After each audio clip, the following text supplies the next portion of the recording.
Bismillahirrahmanirrahim. Assalamualaikum warahmatullahi wabarakatuh. Innal hamdalillah nahmaduhu wa nasta'inuhu wa nastaghfiruh wa na'udzu billahi min shururi anfusina wa sayyiati a'malina. May yahdihillahu fala mudilla lahu wa may yudlil fala hadiya lahu.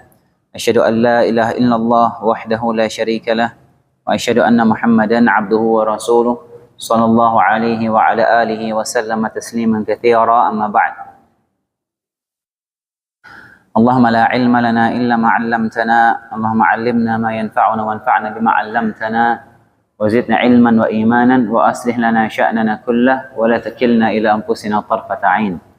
Hadirin rahimani wa rahimakumullah, kita lanjutkan pembahasan kita, masih membahas rukun iman yang keenam, yaitu iman kepada qada dan qadar, iman kepada takdir.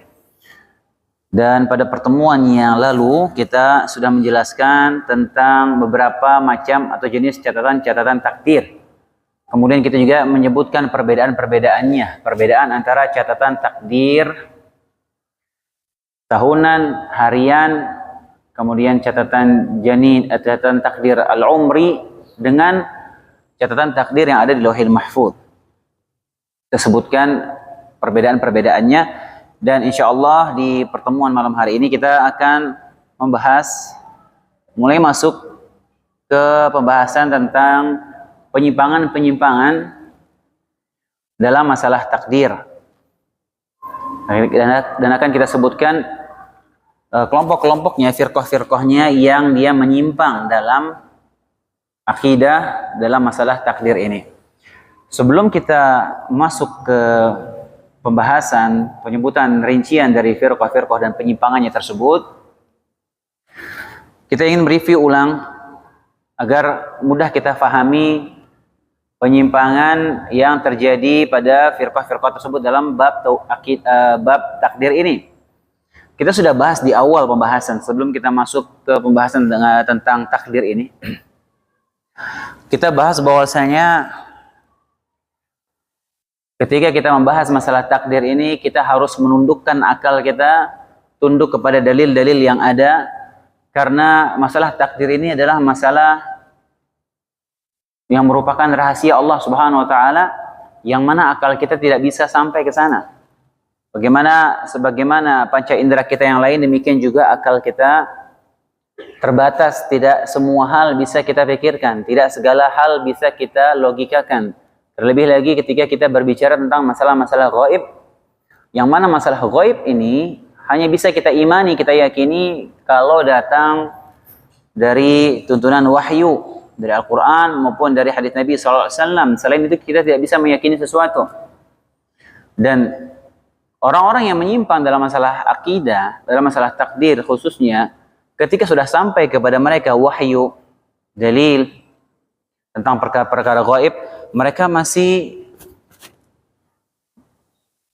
menggerakkan akalnya, liar akalnya, memikirkan ini dan itu, sehingga ujung-ujungnya karena terlalu dalam mereka memikirkan sesuatu, sehingga apa? Mereka menolak dalil-dalil yang ada, maka jadilah mereka menyimpang dalam suatu keyakinan tertentu. Karenanya para ulama menyebutkan al-qadar sirrullahil maktum. Takdir itu adalah rahasia Allah yang tersembunyi. Tidak Allah buka kepada siapapun, tidak kepada nabi maupun kepada malaikat. Itu hanya murni rahasia Allah Subhanahu wa taala. Karena kita tidak mampu memikirkan lebih dalam tentang perkara takdir. Kita hanya diperintahkan untuk mengimani dan menundukkan akal kita terhadap dalil-dalil yang ada. Kemudian Nabi Muhammad SAW bersabda, "Idza dzukiral qadar fa'amsiku." Apabila disebutkan tentang takdir di hadapan kalian, maka tahan diri kalian. Tahan diri untuk berbicara. Maksudnya Nabi memperingatkan ketika sudah masuk ke ranah pembahasan tentang takdir, maka tahan diri untuk berbicara. Jangan kita terlalu berdalam-dalam dalam masalah itu. Taib. Bagaimana tadi kita sudah jelas sebutkan ya pertemuan yang lalu, bahwasanya akal kita terbatas ya, nggak semua hal bisa kita pikirkan, dan perkara-perkara seperti itu, perkara-perkara gaib, Allah SWT hanya memberikan sedikit saja ilmu kepada kita. Wa ma utitu minal ilmi illa qalila. Tidaklah kalian diberikan ilmu tentang ruh saja kecuali hanya sedikit.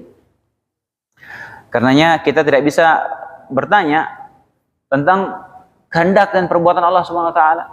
Nggak bisa kita bertanya-tanya, kenapa Allah berbuat begini, kenapa begitu? Kenapa Allah nggak menakdirkan ini? Kenapa Allah menakdirkan itu? Kenapa nggak begini, kenapa nggak begitu? Dan seterusnya. Kita nggak boleh bertanya seperti ini. Allah sudah mengingatkan, la yus'alu amma yaf'alu wa hum yus'alun. Allah tidak ditanya tentang apa yang dia perbuat. Nggak bisa kita bertanya, kenapa engkau melakukan ini ya Allah, kenapa tidak melakukan itu? Nggak bisa. Wa hum yus'alun. Manusialah yang akan ditanya oleh Allah Subhanahu wa taala nanti. Kemudian hadirin dan hadirat rahimani rahimakumullah. Imam Abu Hanifah rahimahullah taala menjelaskan bahwa seorang ketika dia semakin dalam membahas atau memikirkan masalah takdir, maka dia seperti orang yang berusaha melihat matahari secara langsung. Semakin dia menatap matahari secara langsung, maka akan semakin sakit dia. Karena itu semakin dalam dia memikirkan masalah takdir, maka bisa dipastikan ini orang akan semakin bingung. Karena ini rahasia Allah Subhanahu wa taala. Al-Imam Ibnu Daqiq Al-Aid rahimahullah taala, beliau punya kitab Syarah Arba'in. Yang mensyarah kitab Arba'in Nawawi itu ada banyak di antaranya Imam Ibnu Daqiq Al-Aid rahimahullah taala, beliau menukilkan ucapan Al-Imam As-Sam'ani dalam syarah tersebut. Bahwasanya beliau berkata, barang siapa yang berusaha menggunakan akalnya untuk memikirkan takdir, dia berusaha pakai akal untuk memikirkan takdir, maka dia tidak akan pernah merasa puas. Dia akan pernah merasa puas. Dan kenapa kita kasih muqaddimah ini dulu sebelum kita masuk ke pembahasan? Karena poin inilah yang menjadi sumber firqah-firqah tersebut dia menyimpang dalam masalah takdir ini. Poin ini. Kenapa? Karena dia terlalu memikirkan, terlalu berdalam-dalam, terlalu mengedepankan akal, memikirkan masalah takdir ini, sehingga terjadilah penyimpangan-penyimpangan. Di antaranya, contohnya misalnya penyimpangan orang-orang Qadariyah. Jika mereka terlalu dalam memikirkan masalah takdir, maka mereka menyimpang dalam masalah ini. Taib. Kemudian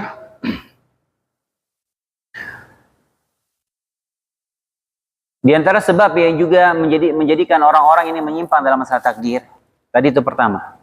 Pertama ya, karena mereka terlalu berdalam-dalam memikirkan masalah takdir ini. Akalnya konslet jadinya. Karena emang dia memikirkan perkara yang dia akalnya nggak nyampe ke situ, sehingga konslet akalnya maka menyimpang. Kedua, di antara hal yang mengakibatkan orang menyimpang dalam masalah ini ketika mereka tidak bisa terima bahwasanya Allah menghendaki terjadi keburukan. Ini juga di awal pembahasan sudah pernah kita jelaskan tentang Allah Subhanahu wa taala menghendaki terjadi keburukan. Dan orang-orang yang menolak ini, menyimpang dalam masalah ini, mereka nggak bisa terima. Tidak terima bahwasanya Allah menghendaki atau menciptakan suatu keburukan. Mereka nggak nyampe di akal mereka bahwasanya Allah menghendaki keburukan. Padahal kita sudah jelaskan bahwasanya keburukan itu kehendak Allah Subhanahu wa taala. Kita sudah sebutkan konsepnya di awal. Bahwasanya segala sesuatu yang terjadi semuanya tidak akan keluar dari kehendak Allah Subhanahu wa taala. Semuanya, apapun. Saya geser air ini berdasarkan kehendak Allah Subhanahu wa taala. Saya geser ini sedotan ke sini, ini berdasarkan kehendak Allah Subhanahu wa taala. Semua, tidak ada satu pergerakan pun yang terjadi dalam kehidupan ini kecuali atas kehendak Allah Subhanahu wa taala. Termasuk juga di antaranya terjadinya keburukan. Dan kita sudah jelaskan kenapa demikian, karena Allah menghendaki kebaikan-kebaikan di belakangnya yang kita sebut, kita kenal dengan istilah hikmah. Yang terkadang hikmah ini kita ketahui, terkadang nampak, zahir kita tahu, oh ini hikmahnya ternyata. Terkadang kita nggak tahu hikmahnya apa. Kita cuma tundukkan akal kita atas keputusan Allah tersebut. Ketika dia menentang ini, maka menyimpang dia. Dia nggak terima, kok Allah menghendaki keburukan sih? Kenapa Allah menghendaki keburukan? Ya Allah maunya itu ada hikmah di situ. Allah menghendaki iblis menggoda manusia, ya Allah kehendaki. Allah menghendaki adanya Fir'aun membangkang, ya Allah kehendaki itu semua. Semuanya Allah kehendaki dengan hikmah-hikmah di belakangnya yang terkadang manusia tahu dan terkadang manusia tidak tahu. Semua hal. Allah menghendaki manusia ditimpa musibah, ya Allah menghendaki itu. Allah timpakan musibah kepada manusia, ya atas kehendak Allah. Kenapa? Iya, terserah Allah, ada kebaikan yang Allah kehendaki di belakangnya, terkadang kita nggak tahu. Ini kaidahnya di situ. Walaupun kita nggak tahu apa hikmahnya, apa kebaikan di belakangnya, terkadang kita tahu, terkadang kita nggak tahu. Walaupun kita nggak tahu, kita hanya diperintahkan untuk mengimani dan meyakininya saja. Bahwasanya semua itu Allah kehendaki. Allah menghendaki adanya iblis, Allah menghendaki adanya Fir'aun, Allah menghendaki adanya Abu Jahal, Abu Lahab, dan yang lainnya. Allah menghendaki terjadinya kemaksiatan di muka bumi ini, ya Allah kehendaki semua itu. Dengan hikmah-hikmah yang akal manusia terkadang tidak bisa sampai ke sana. Dan keburukan tersebut, keburukan yang nampak, yang Allah kehendaki tersebut, itu buruk dari sudut pandang manusia. Ini kita ulangi lagi yang awal kita pelajari. Dari perspektif manusia itu buruk. Tapi Allah kehendaki keburukan itu karena ada kebaikan-kebaikan yang lain di belakang itu. Karenanya dalam salah satu doa istiftah, Nabi SAW doa istiftah di awal sholat itu ada banyak versinya ya. Di antaranya ada Nabi menyebutkan di situ, wasyarru laisa ilaik. Bahwasanya keburukan itu tidak dikembalikan kepadamu ya Allah. Tidak ada keburukan yang disandarkan kepadamu ya Allah. Artinya semua yang Allah tetapkan, semua yang Allah kehendaki, semuanya pasti itu baik. Karenanya kita yakin. Apapun yang menimpa kita berupa musibah, cobaan, maka yakin itu yang terbaik untuk kita. Yakin. Karena tidak mungkin Allah menzalimi hambanya. Yakin itu. Kenapa kok saya ditimpa ujian seperti ini? Ya itu yang terbaik untukmu. Allah menghendaki kebaikan di balik itu yang mungkin kau nggak tahu. Terkadang kita berdoa kepada Allah menginginkan sesuatu, tapi Allah nggak kabulkan doa kita itu. Maka yakin itu yang terbaik untuk kita. Kalau seandainya Allah kabulkan, itu buruk bagi kita. Yakin itu. Dan ini terkadang ya banyak contohnya ya. Contoh yang beberapa hal yang saya sendiri alami. Kadang ada saya menginginkan sesuatu, saya mengharapkan sesuatu, saya berdoa minta dengan sungguh-sungguh perkara itu, dan Allah tidak kabulkan. Tidak kabulkan perkara yang saya minta dengan sungguh-sungguh. Dan subhanallah, terkadang beberapa waktu kemudian, bahkan mungkin waktunya lama, berapa tahun kemudian, baru nampak bagi saya sesuatu itu buruk. Kalau seandainya ini ternyata Allah, hikmahnya Allah tidak mengabulkan, karena Allah ingin menghindarkan saya dari keburukan itu. Dan ini terjadi berulang-ulang. Makanya ketika kita ditimpa penyakit, ditimpa musibah, kehilangan barang misalnya, atau yang lainnya lah, segala macam kesusahan, maka yakin itu terbaik untuk kita. Allah tahu yang mana yang lebih pas, yang mana yang lebih sesuai, yang mana yang paling matang, paling layak untuk kita, makhluknya, Allah yang lebih tahu. Dan tidak ada keburukan yang disandarkan kepada Allah Subhanahu wa taala. Dalil sederhana dalam masalah ini, Allah berfirman ya dalam surat Al-Hadid, dalam surat Ar-Rum tentang bahwasanya Allah menghendaki keburukan terjadi dan Allah sebutkan hikmah langsung di belakangnya. Dalam satu ayat dalam surat Ar-Rum Allah berfirman, "Dhaharal fasadu fil barri wal bahri bima kasabat aydin nas." Telah nampak kerusakan yang terjadi di daratan dan di lautan. Allah nampakkan, Allah jadikan, Allah ciptakan keburukan, Allah takdirkan keburukan terjadi, kerusakan Allah takdirkan di daratan dan di lautan. Kata Allah apa? Karena sebab ulah perbuatan tangan manusia sendiri. Keburukan itu ulah perbuatan manusia sendiri. Kemudian Allah sebutkan Hikmahnya langsung dalam ayat Allah sebutkan hikmahnya.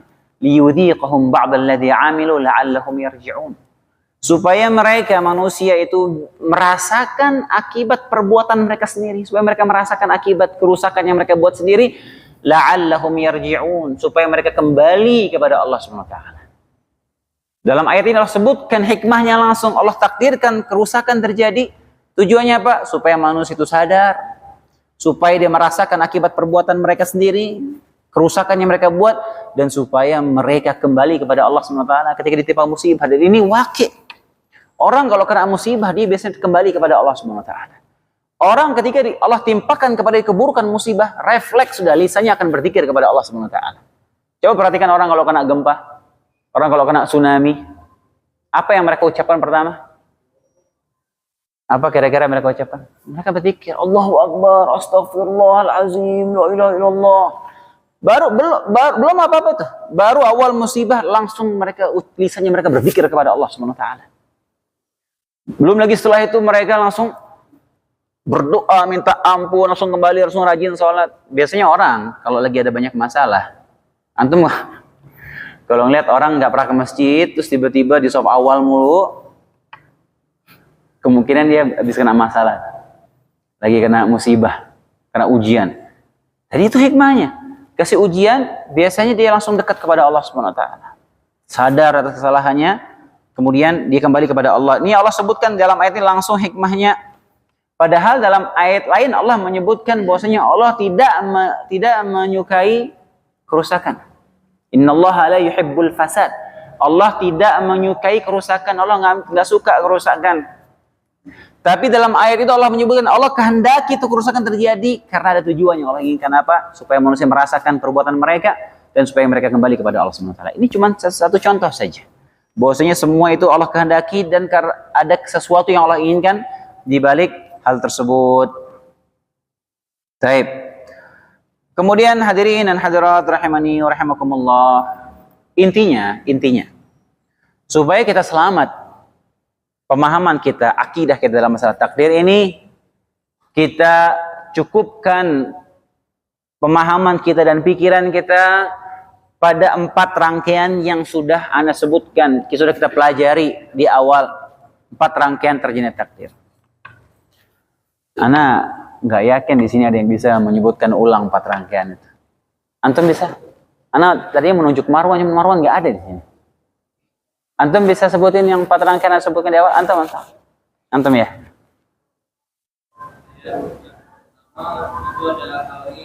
Al-ilm, sahih. Ilmu. Terus? Apa? Al-kitabah. Iya. Catatan. Terus? Masyiah, sahih. Sahih. Hasan. Ada 4 rangkaian ini. Pertama, al-ilm. Kemudian al-kitabah, al-masyiah, sama al-khalqu. Ini kita cukupkan 4 rangkaian ini. Karena ini adalah rangkaian yang Allah sebutkan dalam Al-Quran. Tentang takdir, disimpulkan oleh para ulama 4 ini. Cukup kita fahami, yakini 4 ini. Jangan berpikiran kita keluar kemana-mana.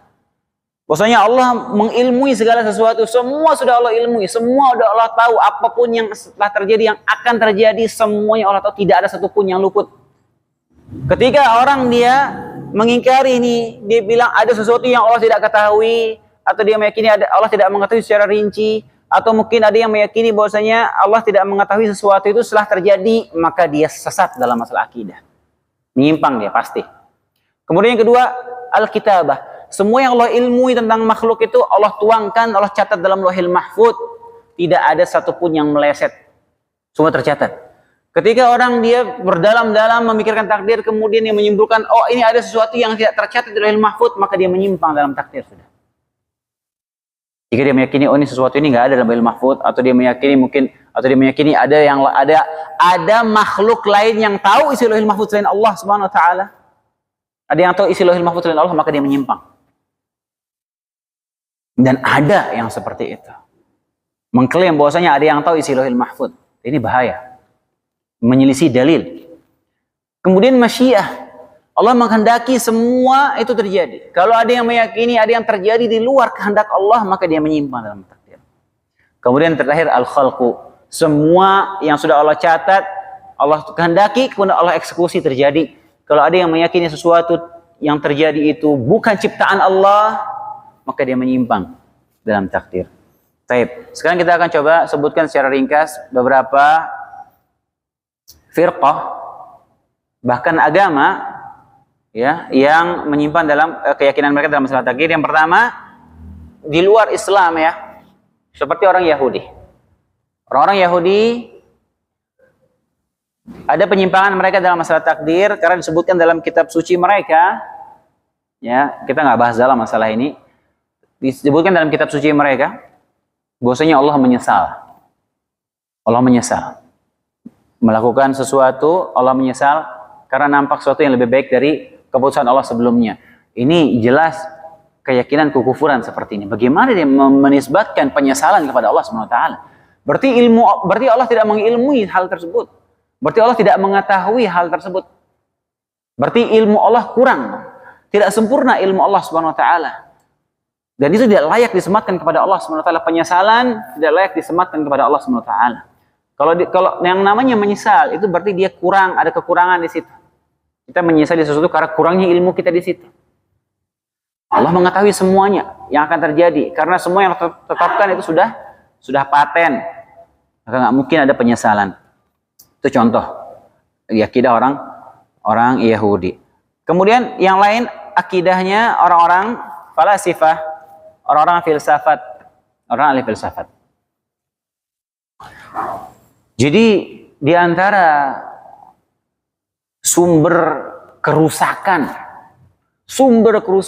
bala, musibah, malapetaka yang pernah terjadi di kehidupan umat kaum muslimin, terjadi di tengah-tengah kaum muslimin ketika kitab-kitab filsafat Yunani diterjemahkan ke bahasa Arab. Ini awal malapetaka terjadi di tengah-tengah kaum muslimin. Awal mula malapetaka terjadi kerusakan akidah di tengah-tengah kaum muslimin ketika di zaman Khalifah Ma'mun dia berkuasa. Dia memerintahkan untuk menerjemahkan kitab-kitab Yunani itu ke dalam bahasa Arab. Sehingga terjadilah proyek penerjemahan kitab-kitab Yunani ke dalam bahasa Arab besar-besaran ketika itu. Ketika itu terjemahkan kitab-kitab ke dalam bahasa Arab, para cendekiawan muslim, para ulama-ulama muslimin, orang-orang yang cerdas-cerdas ketika itu membaca kitab-kitab filsafat, mereka terkesima dengan ilmu filsafat yang begitu bermain logika, bermain akal, sehingga sebagian menjadi takjub dengan ilmu tersebut. Maka dari sinilah mulai awal mula petaka terjadi. Ketika kaum muslimin kena racun filsafat, kemudian dia memasukkan ilmu filsafat ke dalam akidah, dalam agama. Mulai kekacauan. Mulailah muncul istilah-istilah falasifah. Falasifah, ahli filsafat dari kalangan kaum muslimin. Seperti yang besar namanya seperti Ibnu Sina. Ibnu Sina, pernah dengar Ibnu Sina? Yang terkenal dengan ahli kedokteran. Itu dia tokoh falasifah besar. Dan Ibnu Sina ini dikafirkan oleh Imam Ghazali karena pemikirannya yang terlalu menyimpang. Di antaranya apa?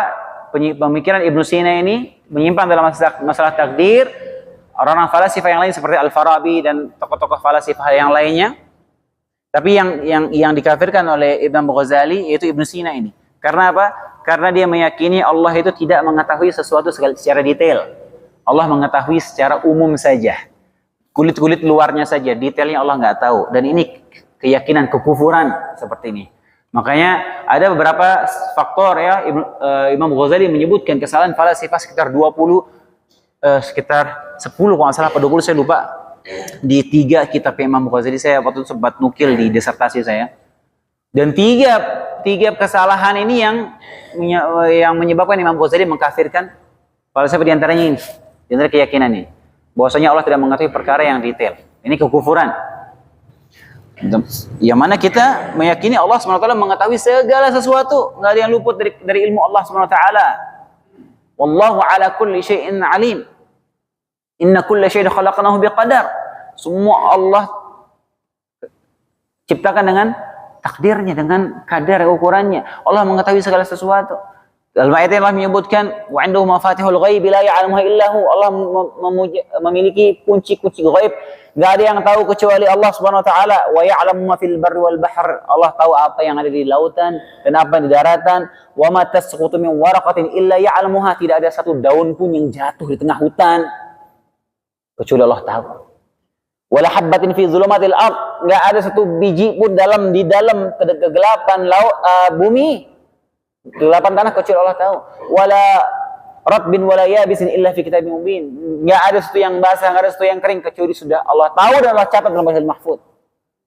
Karena ahli filsafat itu terlalu memainkan logika akalnya, padahal dia muslim, dia tahu isi Al-Qur'an.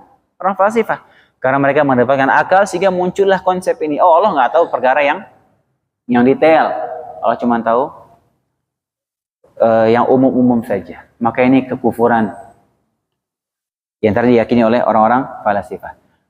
Kemudian diantaranya keyakinan dalam masalah takdir yang diyakini oleh orang-orang musyrikin Arab terdahulu. Orang-orang kaum musyrikin Arab dulu, mereka meyakini takdir dan mereka berdalil dengan takdir tersebut untuk melegalkan kesyirikan yang mereka kerjakan. Allah sebutkan dalam dua ayat firman Allah Subhanahu wa taala,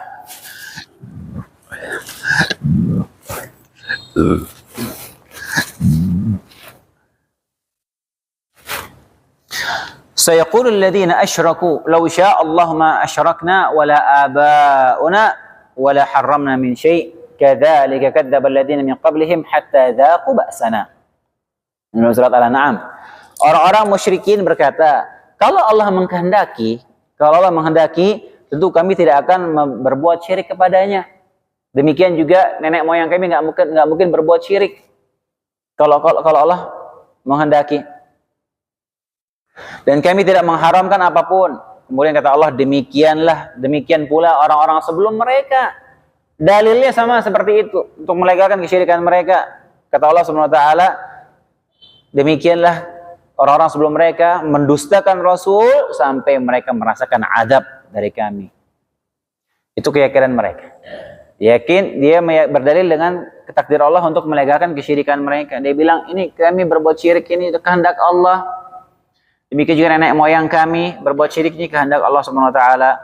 Mereka mengakui kesyirikan mereka itu atas kehendak Allah, mereka mengakui itu. Tapi mereka jadikan dalil untuk melegalkan kesyirikan mereka. Dalam ayat ini Allah berfirman, wa qala alladziina asyraku law syaa Allah ma 'abadna min dunihi min syai' nahnu wala abauna wala harramna min dunihi min syai' kadzalika fa'ala alladziina min qablihim fahal 'ala ar-rasuli illa al-balaghul mubin. Orang-orang musyrikin berkata, jika Allah menghendaki niscaya kami tidak akan menyembah sesuatu pun selain Allah. Baik kami maupun juga nenek moyang kami. Dan kami tidak mengharamkan sesuatu tanpa izin Allah. Demikianlah yang diperbuat oleh orang-orang sebelum mereka. Orang-orang sebelum mereka juga seperti itu alasannya. Bukanlah kewajiban para Rasul. Bukankah kewajiban Rasul hanya menyampaikan amanat risalah dengan jelas. Taib. Itu musyrikin Arab juga menyimpan dalam masalah takdir. Karena apa? Karena dia menjadikan kehendak Allah, takdir Allah tersebut sebagai dalil untuk melegalkan kesyirikan mereka. Kita sudah bahas sebelumnya bahwasanya manusia itu diberikan kehendak, manusia punya kehendak, manusia diberikan pilihan, manusia bisa memilih. Jadi tidak bisa dia berdalil dengan takdir atas keburukan yang mereka lakukan. Kemudian diantaranya yang menyimpan dalam masalah takdir yaitu Qadariyah. Qadariyah ini, firqah Qadariyah ini dipelopori oleh seorang yang bernama Ma'bad al-Juhani. Dan Ma'bad al-Juhani ini dan kelompoknya Qadariyah ini muncul di akhir-akhir masa sahabat Nabi SAW. Yaitu di masanya Ibnu Umar radhiyallahu ta'ala anhu. Ibnu Umar, Ibnu Abbas, ini sahabat-sahabat junior. Nabi SAW meninggal dunia, mereka masih sangat muda. Ya. Nabi meninggal itu Ibnu Abbas kalau nggak salah umur 10 tahun. Ibnu Umar itu umur sekitar 13 tahun kalau nggak salah. Jadi mereka sahabat junior dan di akhir masa sahabat ya, Ibnu Umar ini sudah dewasa, sudah tua. muncul firqah Qadariyah ini dipelopori oleh orang yang bernama Ma'bad Al-Juhani ini. Kemudian mereka meyakini bahwasanya Allah tidak mengetahui sesuatu itu sampai sesuatu itu terjadi baru Allah tahu. Artinya apa? Dia mengingkari ilmu Allah Subhanahu wa taala. Mereka mengingkari ilmu Allah Subhanahu wa taala, dan apa yang mengakibatkan mereka berkeyakinan seperti itu? Kenapa muncul firqah Qadariyah ini? Karena mereka berdalam-dalam memikirkan takdir. Makanya ketika muncul firqah Qadariyah ini, ada orang-orang dari daerah mereka sana, dari Irak, datang ke Ibnu Umar, mendatangi Ibnu Umar, bilang, wahai Ibnu Umar, ada sekelompok orang di Kufah sana, mereka orang-orang yang berdalam-dalam dalam memikirkan ilmu, memikirkan takdir, sehingga mereka mengingkari ilmu Allah, mengingkari takdir, bahwasanya Allah tidak tahu sesuatu sampai itu terjadi. Artinya ada yang terjadi ini di luar kehendak Allah Subhanahu wa taala. Bahkan Allah nggak tahu itu akan terjadi. Maka Ibnu Umar radhiyallahu taala anhuma berkata kepada orang yang menyampaikan tersebut, fa in laqitahum fa'alimhum anni minhum bari'un wa hum minni bura'a. Kalau kamu pulang nanti ketemu sama mereka, sampaikan pesanku kepada mereka bahwasanya Ibnu Umar berlepas diri kepada mereka dan mereka berlepas diri padaku. Kemudian Ibnu Umar bersumpah, "Lau anna ahaduhum anfaqa mithla Uhudin dhahaban, thumma lam yu'min bil qadar, lam yuqbal minhu." Sampaikan kepada mereka orang-orang itu, kalau seandainya mereka menginfakkan emas sebesar gunung Uhud, demi Allah tidak akan diterima infak mereka itu sampai mereka beriman kepada takdir. Artinya apa? Mereka keluar dari Islam. Ini akidah kekufuran. Orang kufur amalnya tidak akan diterima oleh Allah Subhanahu wa taala. Kenapa Ibnu Umar berkata dia sedekahkan sebesar gunung Uhud emas nggak akan diterima? Kenapa? Karena dia keluar dari Islam. Dengan meyakini bahwasanya Allah tidak mengetahui sesuatu sampai itu terjadi. Ini firqah Qadariyah, dan firqah Qadariyah inilah yang keyakinan seperti inilah yang menyebabkan para ulama itu mengkafirkan kelompok Qadariyah ini. Ini Qadariyah yang ekstrim. Qadariyah yang ekstrim. Baik. Kemudian yang berikutnya ada namanya firqah Jabariyah ekstrim. Firqah Jabariyah ekstrim. Al-Imam Ibnu Qayyim rahimahullah ta'ala ya membahas panjang lebar terkait firqah Jabariyah ekstrim.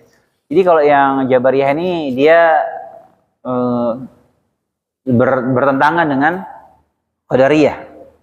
Jadi kalau Jabariyah ini dia menganggap segala sesuatu itu, perbuatan manusia itu semuanya terpaksa. Allah yang memaksa dia melakukan perbuatan tersebut, dia nggak ada kehendak sama sekali. Jadi apapun yang dilakukan oleh manusia, itu Allah sejatinya yang menggerakkan dia melakukan itu. Dan ini bahaya sekali akidah seperti ini. Terus nggak sampai di situ. Orang-orang Jabariyah ekstrim ini karena meyakini bahwasanya manusia ini dipaksa. Apapun yang manusia itu kerjakan itu hakikatnya dia dipaksa oleh Allah melakukan itu. Dia nggak ada kehendak sama sekali. Nggak ada opsi, nggak ada pilihan, nggak ada pilihan lain, nggak ada kehendak lain. Dia melakukan itu karena Allah yang menggerakkannya. Akibatnya apa konsekuensi dari keyakinan ini? Akibatnya mereka menolak syariat Allah Subhanahu wa taala dan melegalkan maksiat. Ini konsekuensinya. Makanya orang Jabariyah ekstrim yang dia menjalankan konsekuensi dari keyakinan tersebut, seakan-akan syariat ini nggak ada gunanya, nggak ada harganya. Dan seakan-akan mereka melegalkan maksiat. Dan ini bahaya. Orang berzina, ya Allah mau saya berzina. Allah yang menggerakkan saya. Orang dia mencuri, ya ini Allah yang menggerakkan saya untuk mencuri. Rusak agama kalau keyakinan seperti ini. Itu dia Jabariyah ekstrim. Keyakinan mereka seperti itu. Dan ini ada keyakinan seperti ini dari zaman dulu dijelaskan oleh Imam Ibnu Qayyim. Nah, orang yang berkeyakinan seperti ini seakan-akan dia melegalkan maksiat. Karena Ibnu Qayyim rahimahullah ta'ala menceritakan ya terkait orang yang berkeyakinan seperti ini. Ibnu Qayyim menjelaskan ada seorang dia memergoki istrinya sedang berzina dengan laki-laki lain. Ketika dia mendapati istrinya berzina dengan laki-laki lain, ini orang emosi dan hendak membunuh laki-laki yang menzinahi istrinya. Kemudian laki-laki yang menzinahi istrinya berkata, apa yang aku lakukan ini merupakan takdir Allah. Aku menzinahi istrimu ini takdir Allah. Apakah kamu tidak beriman kepada takdir? Kata orang ini, kata suaminya, oh ya, saya beriman kepada takdir. Habis itu ya dia terima, sudah takdir Allah. Lihat bagaimana rusaknya keyakinan ini. Bayangin kalau orang semua berpemikiran seperti ini. Sehingga apa? Segala maksiat jadi legal. Dengan alasan apa? Takdir Allah yang menggerakkan saya melakukannya. Ya seakan-akan jadi syariat ini terbengkalai ya, nggak ada fungsinya sama sekali. Karena apa? Karena semua itu terjadi terpaksa. Allah yang melakukannya, Allah yang menggerakkannya. Wa'iyadzubillah. Sampai kepada derajat seperti itu yang firqah Jabariyah ekstrim ini, dan keyakinan seperti ini dengan menjalankan konsekuensi keyakinan tadi sehingga sampai dia melegalkan maksiat seperti itu, seakan-akan ini syariat ini nggak ada fungsinya, maka dia keluar dari Islam. Keyakinan ini mengeluarkan pelakunya dari Islam. Syekhul Islam berkata, sesungguhnya siapa yang menetapkan takdir lalu dia berdalil dengan takdir untuk membatalkan perintah dan larangan itu syariat, maka ia lebih buruk dari orang yang mengakui syariat tapi tidak mengimani takdir. Lihat kata Syekhul Islam, orang seperti ini lebih buruk keadaannya daripada orang yang dia menjalankan syariat tapi dia mengingkari takdir. Sama-sama kufur, tapi yang ini lebih parah, yang Jabariyah ekstrim ini lebih parah kekufurannya. Karena barang siapa yang berdalil dengan takdir dan tidak membedakan antara yang diperintahkan dan dilarang, tidak membedakan antara kaum muslimin dan orang kafir, tidak membedakan antara yang taat dengan maksiat, sungguh dia tidak beriman kepada seluruh rasul dan tidak beriman sama sekali dengan kitab-kitab suci. Karena konsekuensi keyakinan seperti ini, Nabi Adam sama iblis sama aja, nggak ada bedanya. Semua yang mereka lakukan itu Allah yang sejatinya melakukan. Dan ini keyakinan yang sangat berbahaya. Konsekuensi dari keyakinan Jabariyah ekstrim ini, konsekuensinya ya, manusia terpaksa sehingga tidak berdosa. Konsekuensi keyakinan seperti ini, apapun yang manusia lakukan, perbuatan-perbuatan maksiat tersebut terpaksa dan mereka nggak berdosa, nggak boleh dihukum sama Allah SWT karena Allah yang menggerakkan mereka melakukan itu. Itu konsekuensinya. Kemudian juga di antara konsekuensinya, akidah tersebut menyamakan antara ketaatan dan maksiat. Sama antara ketaatan dan maksiat. Kenapa? Karena dua-duanya dilakukan dengan terpaksa. Seakan-akan mereka terpaksa, Allah yang melakukan. Sama aja berarti antara ketaatan sama maksiat. Bahkan sampai sebagian mereka ya, kelompok Jabariyah ekstrim berkata, in kuntu asitu amrahu faqad ata'tuhu. Faqad ata'tu iradatahu wa muti'ul iradati ghairu malum. Kata orang-orang Jabariyah, jika aku membangkang, kalau aku bermaksiat kepada perintah Allah, maka sesungguhnya sejatinya aku sedang taat pada kehendaknya. Dan orang taat pada kehendaknya tidak tercela. Artinya dia melakukan maksiat apa saja, itu sejatinya dia sedang taat kepada Allah SWT, taat kepada kehendak Allah. Jadi nggak bisa disalahin. Na'udzubillah. Kemudian di antara yang menyimpang dalam masalah takdir ini ada konsekuensi lainnya ya, kita persingkat saja. Di antara yang menyimpang dalam masalah takdir ini yaitu orang-orang Syiah Rafidhah. Orang-orang Syiah punya satu akidah, dan ini akidah murni made in mereka buat untuk menyelamatkan akidah-akidah mereka yang lain. Itu namanya akidah Al-Bada.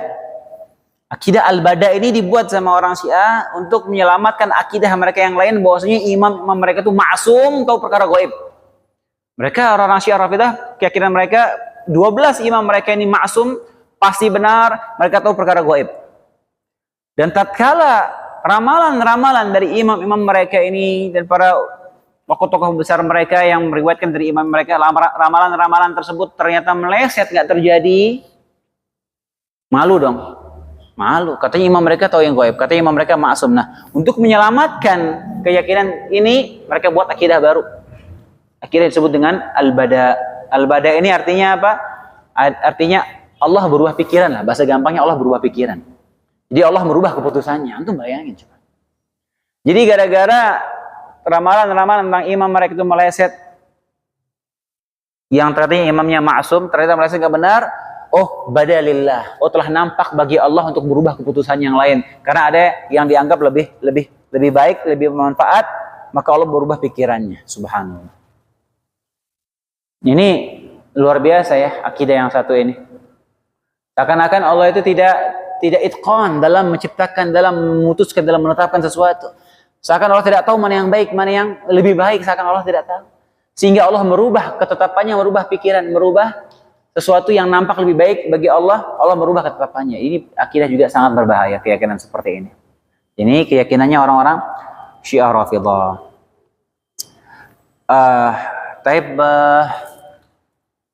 Sudah masuk waktu Isya. Mungkin demikian yang bisa kita kaji di kesempatan malam hari ini. Insyaallah ta'ala kita melanjutkannya di pertemuan berikutnya. Kita tutup dengan doa kafaratul majlis. Subhanakallahumma bihamdik asyhadu an la ilaha illa anta astaghfiruka wa atubu ilaik. Assalamualaikum warahmatullahi wabarakatuh.